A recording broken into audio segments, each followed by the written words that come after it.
Halo tem, kembali lagi bersama Yusuf Hari dan kita akan membahas sejarah-sejarah dunia yang pastinya akan menambah wawasan kita bersama. So, kita dengarkan intro terlebih dahulu.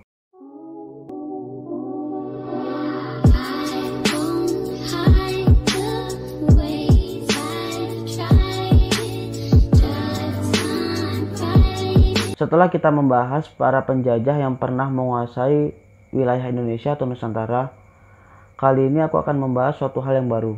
Jadi kita harus move on dari penjajahan yang pernah terjadi di Indonesia.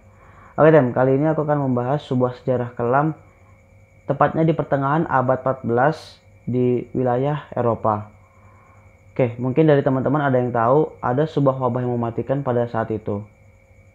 Yap, wabah tersebut bernama Black Death atau kita mengenal sekarang dengan nama penyakit pes. Nama Black Death sendiri merupakan terjemahan dari bahasa Latin yaitu Arta Mortem. Kenapa bisa disebut Black Death? Karena muncul dari gejala yang dialami oleh penderitanya. Nah, biasanya penderitanya ini mengalami kehitaman di bagian kulitnya, di bagian jari tangannya, jari kakinya, atau di ujung hidungnya. Nah, kehitaman ini dikarenakan adanya sel jaringan yang mati. Wabah Black Death sendiri menelan korban hingga 50 juta jiwa di benua Eropa, dan ini membuat berkurangnya populasi di Eropa, yaitu sekitar 60% penduduk Eropa berkurang pada saat itu.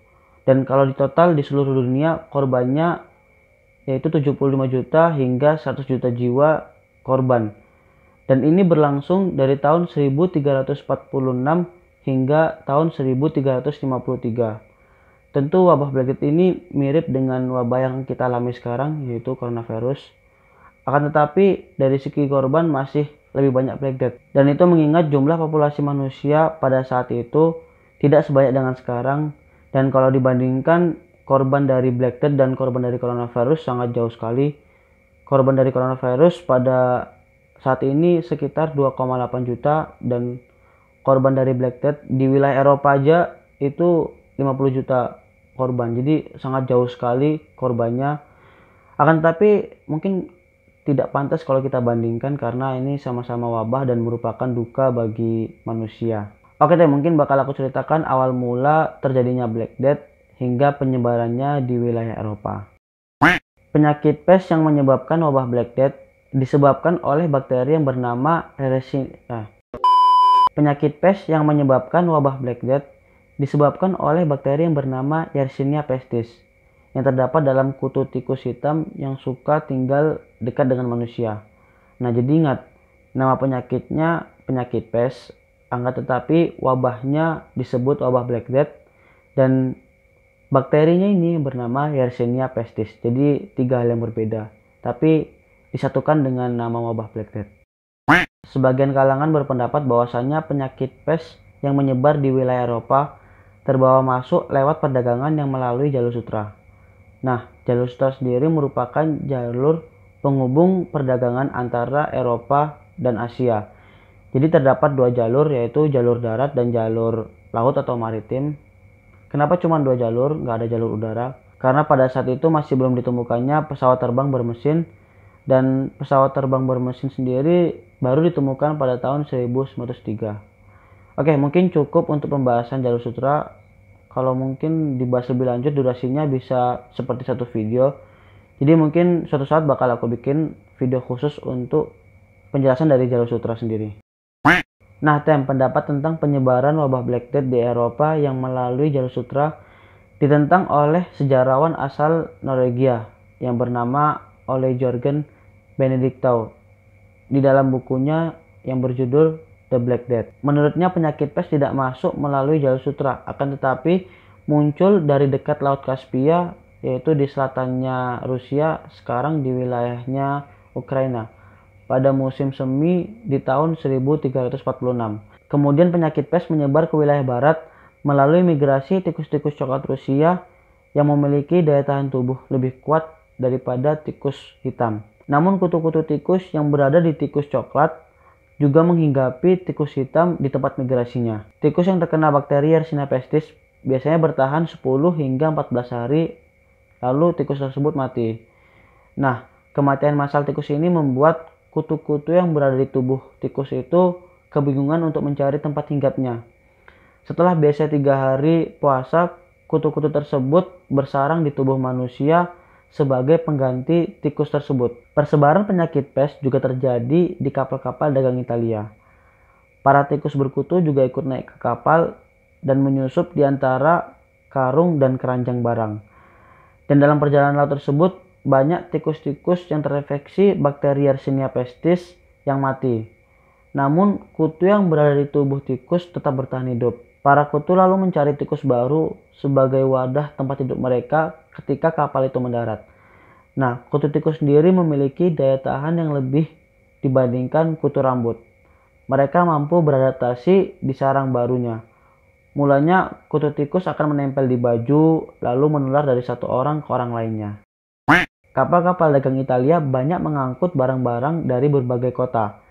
Di antaranya Venice, Genoa, London, dan Bruges. Di London dan di Bruges, perdagangan Italia terhubung dengan Jerman dan Norwegia. Nah, lewat jalur perdagangan inilah penyakit pes menyebar ke seluruh wilayah Eropa.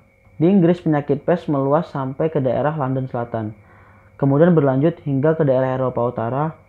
Penyakit pes sampai di Oslo pada musim gugur di tahun 1348 lewat kapal dagang Inggris yang berlayar ke arah timur dan tenggara. Wabah Black Death di negara Norwegia masuk lebih cepat dibandingkan negara Jerman dan Belanda. Namun lantaran tersebar melalui kutu tikus, penyakit pes di wilayah Eropa hanya muncul ketika suhu menghangat dan menghilang lagi ketika musim salju.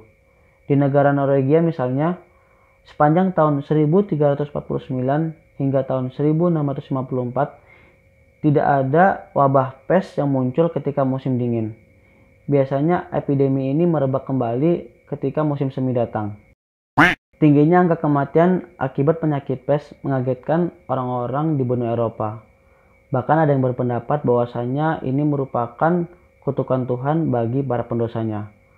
Wajar orang Eropa terdahulu beranggapan begitu, karena mengingat angka kematian dari wabah Black Death ini sungguh banyak sekali.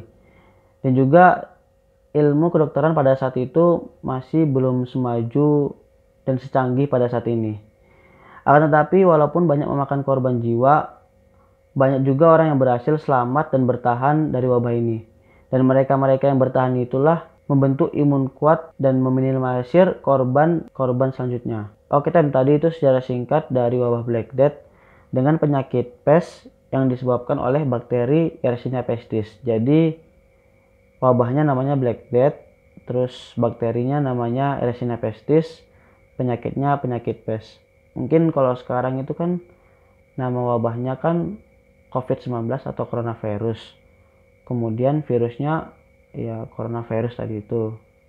Kalau nama wabahnya ya wabah coronavirus. Jadi ya itu, cuman kalau misalnya pada zaman dahulu mereka menyebutnya wabah Black Death. Terus nama penyakitnya penyakit pes dan nama bakterinya Yersinia pestis. Dan pada saat ini untuk penyakit pes sudah bisa ditangani dan juga ada vaksin-vaksin. Jadi untuk penyakit pes mungkin penyebarannya tidak terlalu parah, dan bagi para penderitanya mungkin udah bisa lebih cepat sembuhnya dan bahkan meminimalisir korban jiwa yang ada. Oke, mungkin itu dulu pembahasan sejarah dari Black Death. Ingat jangan baca deskripsi. Till next time and stay tuned to hear my story. Bye. Tes. Oh ya ada yang telat nih. Aku mau ngucapin selamat menunaikan ibadah puasa bagi umat muslim di seluruh dunia. Maaf ya telat, soalnya videonya di tag sebelum Ramadan, jadi ya baru bisa ngomong di sini. Oke, kita ketemu lagi di video selanjutnya. Bye bye.